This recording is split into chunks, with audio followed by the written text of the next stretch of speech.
everybody? Welcome to Capital Combat. The name says it all. I'm Hakeem Branch, and today we are going to recap last night's UFC 259, which was a triple title fight affair. If you missed it, check out our pre-fight video where we broke down who we thought was going to win, how we thought it was going to happen, and then you can have a little more context on what we're talking about here, on top of what actually happened in the fight. So that's how we're going to break this down based on what happened in the actual fights versus what we thought would happen in the preview videos. So hit the subscribe button so you know when our next videos are coming up, and then also hit the bell icon so you are notified when they happen. So let's get into it. So let's start with the bantamweight title fight between Petr Yan and Aljamain Sterling. Now, this was a very good, entertaining fight, and from our preview video, that we thought it was going to be that. I did think that Sterling was going to pull it out via decision, based on work rate and stamina. So when we got into the fight, Aljamain did come out with a lot of movement, a lot of varied attacks, and Yan looked to be slightly confused by everything that he was doing, but he also was waiting for openings. So Sterling would, throw very good body shots. He was throwing lots of leg kicks, lots of spinning attacks, shooting for takedowns a lot. Like, he was pretty much emptying out the entire toolbox from round one.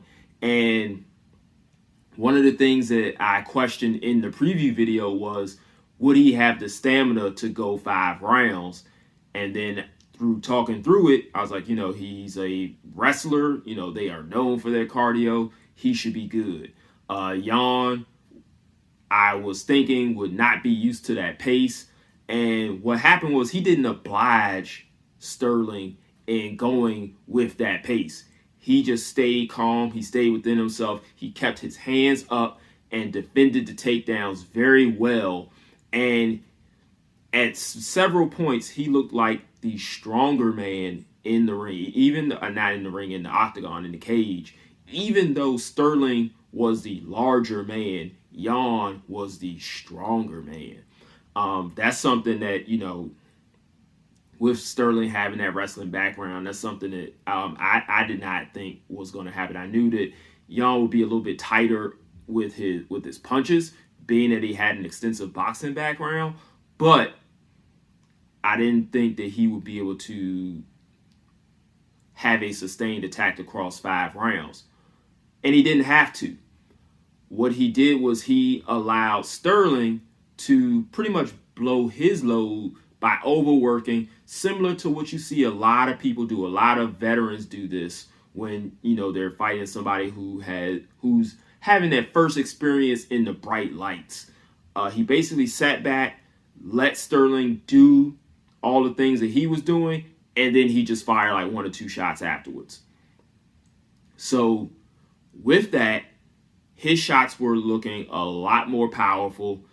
They were a lot more telling, and he was able to take advantage of all the movement that Sterling was doing to catch him off guard and take him down several times. Definitely was not expecting that. I think Sterling set himself up for that a lot with a lot of the spinning attacks. And I think he may have been surprised at how strong Yan was also, because when they got against the cage, Yan was able to reverse positions a lot, and he was very successful in doing so. Sterling, to his credit, was very good at preventing Yan from countering off of those clinches, which is something that he was able to do both to Uriah Faber and Jose Aldo, two legends in the sport. So Sterling had done his homework, but you could see that he was fading as the rounds went on. The activity was slowing down. The pop on his punches was not as strong, but Yan was very consistent. He was still landing with authority. Even if he wasn't necessarily hurting Sterling, when he would land, he would physically move him from his position. And a lot of that was because Sterling was doing so much with his movement and so much with his actions that just a good strong jab or a good right hand would knock him out of position. And that, on top of seeing him visibly tiring, you could see that the fight was quickly going Jan's way. I do like that Sterling continued with the body attack, even though the punches weren't landing as authoritative as they were going into those late third, fourth rounds. He was still sticking with that, and he was still the one pressing the action because Jan was using the game plan of letting Sterling blow his load and then countering. And I was thinking that, Sterling was probably going to end up being finished. And what happened was a very bizarre ending where you see Aljamain is clearly fading, and Jan is using his weight to hold him down at several points in this fight. But the ending sequence, he's holding him down, and then he just shoots a knee up and catches him right on the temple. However, Sterling's knee was down, which means he is a downed opponent, which you cannot knee to the head of a grounded opponent. This has always been the case in UFC. You could do it, I believe, in ONE, and you can do it in Pride, but not in UFC, not in Bellator, not in Strikeforce. Most of the US-based organizations do not allow knees to the head of a grounded opponent. This one landed. Sterling's out. Like, you can see he is not there. When he's trying to get up, he can't. You look in his eyes, they're glazed over. He's not there completely. Even though his body is conditioned and he wants to continue to go, he can't do it. And this is where a lot of controversy happens. You see a lot of people who are crying foul, saying that he was faking or putting on an act, and I tell them all to shut the F up. One, you didn't take the knee. Two, you've probably never taken a knee to the head before. It's not something to play with, especially they're holding him up for the they're holding him up for the post-fight announcement. They had to sit him in the stool for the interview. They had to help him out of the cage. On top of that, he looks visibly distraught. He's like, look, I don't want to win the title like this. This is some BS. Either let me fight or stop the fight. Don't give me the belt. He takes the belt off in the octagon and just drops it. It's like, I'm not with this. But, Jan, on the other hand, after watching the replays and listening to the corner, sounds like he got some bad advice. But as the fighter, you got to know the rules. You got to know that is an illegal blow in that position and not do it. I'm not for MMA, but I've had plenty of boxing and kickboxing to where I know that I have to be aware of the rules at all times. On the other end of that spectrum, I have also been where I did not know a rule and it cost me a fight. And that's why I'm saying you got to know the rules going into a fight. Those things are important when you are dealing with rule sets in order to win a match. And Jan pretty much, he blew that. He blew his chance at, retaining the title because he was well on his way to a victory. But shout out to both guys who did not, they did not disappoint. They gave us a great fight, and it was, a very unfortunate ending, but, it is what it is. You can't throw those strikes, and you got to be aware of that. So definitely think they're going to have a rematch. Jan deserves it. Being the incumbent champ, wasn't dominated in any way. Wasn't a quick stoppage. So he deserves a rematch. Sterling is probably unhappy, and not probably, he was very adamantly unhappy about how he won the title. And I think he wants to actually beat Jan and prove that he's the better guy. And with this, they both have homework and firsthand experience in how each other operates. So I think the second fight will be a lot better, even though the first fight was good. They're going to have a lot more study that they can do on each other, and really work on game plans to neutralize and accentuate their positives. So I'm really looking forward to that. So let's go into the second title fight, which was Amanda the Lioness Nunes versus Megan Anderson for the 145-pound featherweight title.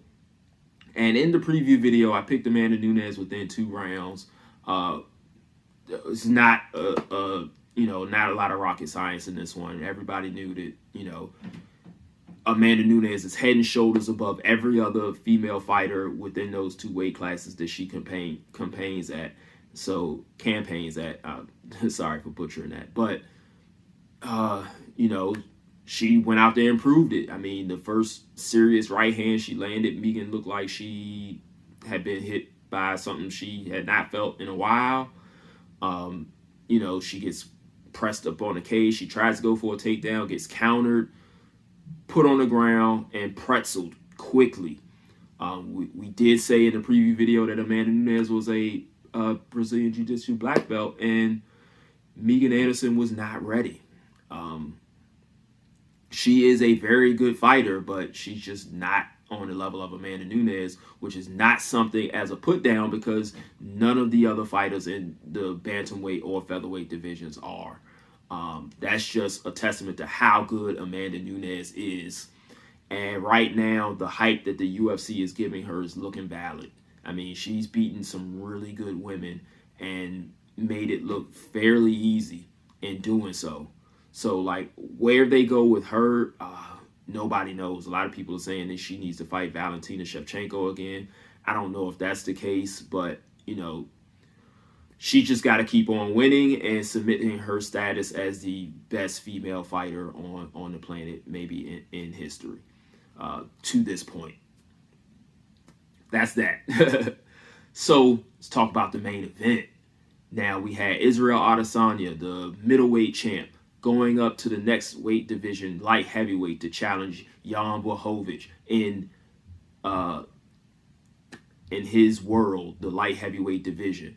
And I was on the fence with this one. I did a lot of talking, a lot of, different scenarios that could happen. And I ended up picking Adesanya by decision, thinking, he'd be able to just score enough points and be able to keep Blachowicz at bay just long enough to, eke out a well-earned but hard-fought decision. Then I saw the weigh-in, which was no big deal. He weighed in at 200 pounds. Jan was at 205. But thinking about the blow-up afterwards, he's going to rehydrate to 215, 220, 225 maybe. And, that was a concerning point. However, I didn't think it was going to be that much of a difference unless Jan was able to grapple a lot, which he did. But the main thing that really caused concern and pretty much switched my pick was the size of the cage going in. They were not using the 25-foot cage in this fight. They were using the smaller one. And I was like, man, that's going to really limit the ability of Adesanya to move around and use that octagon to really make Jan miss and make Blachowicz expend a lot of energy trying to hit him. So I was thinking that, it was a high possibility that Adesanya could get clipped or just hit with a really strong shot and knocked out. I still wasn't thinking Blachowicz by decision.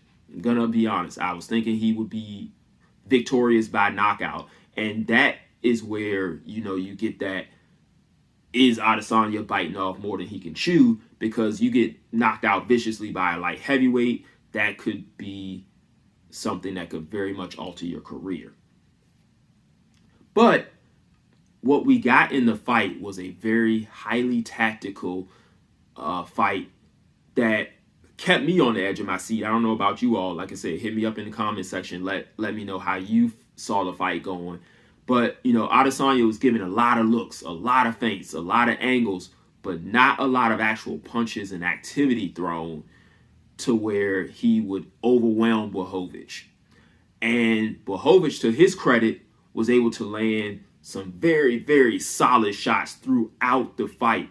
To where, this is going to be obvious. This was going to be the obvious thing, that Blachowicz was going to land the harder, more telling blows when he did land. Everything he landed was a solid shot.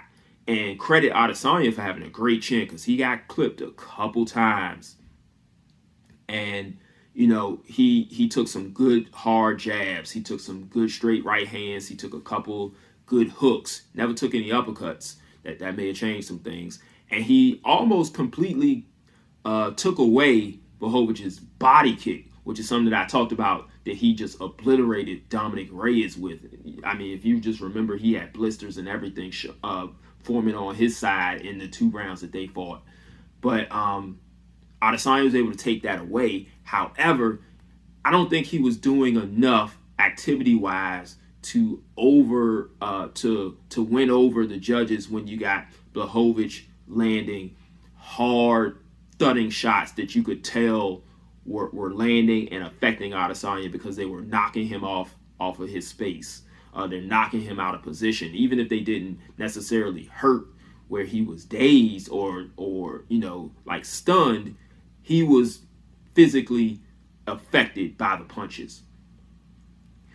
He did very well stuffing takedowns up until the 4th round when Blachowicz got him down, and it was pretty much a wrap once that happened. Adesanya was trying, but that big man was not letting him up, and he controlled him for a good 2.5, 3 minutes, and pretty much took the round.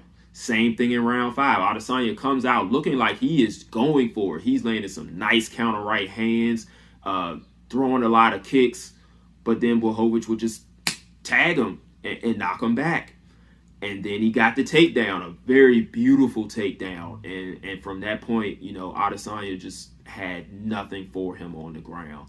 And that was one of the things that a lot of people thought, would be Blachowicz's saving grace, is getting him to the ground and using that size.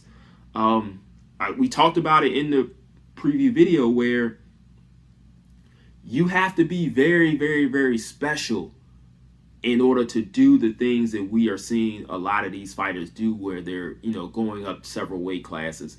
And the difference between middleweight and light heavyweight is already 20 pounds.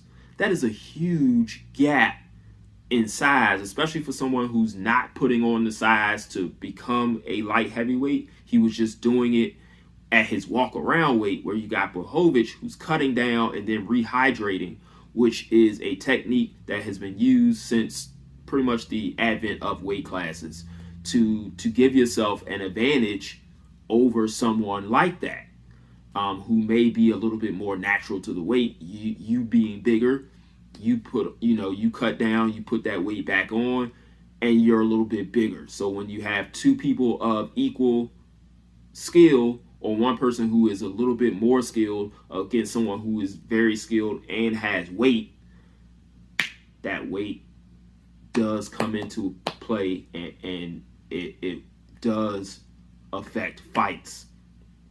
So Adesanya has made it clear that he was going to go back down to middleweight, win or lose. So he is going to do that. Blachowicz once again proves all the doubters wrong, and me being one of them, halfway. I was on the fence, picked Adesanya, kind of like talked myself into it, heard about the small cages, like, my pick sounds real iffy. I don't know. And he pulls it out once again. So who knows they're talking about Glover, because Glover Teixeira was the next person in line. He was actually on standby in case anything happened with this fight. He was the standby to be the alternate, so he's probably going to be the guy that gets the next shot at Blachowicz in the light heavyweight title. So this will be his, I think, second title opportunity. He lost a decision against John Jones several years ago, so this would be his second chance to get a title. And a fight that maybe finally Blachowicz is the betting favorite on, but we'll see once that happens. So that's it, guys. I know we had a lot of things to talk about in this one. Hit me up in the comment section. Let me know how you feel the fights went. What do you think the fighters go from here, winners and losers? And if you are going to comment, make sure you respect the fighters.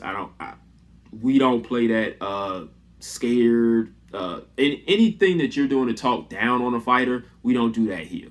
So don't come into the comment section doing that. But like I reminded you earlier in the video, make sure you hit subscribe, hit the bell icon, because Rob's got some videos coming up on some great boxing action coming up next weekend. And then I'll do the Leon Edwards versus Bilal Muhammad fight that's also happening. It's going to be a great Saturday. That's going to be my birthday. Lots of good fights. Going out to a great restaurant with the missus.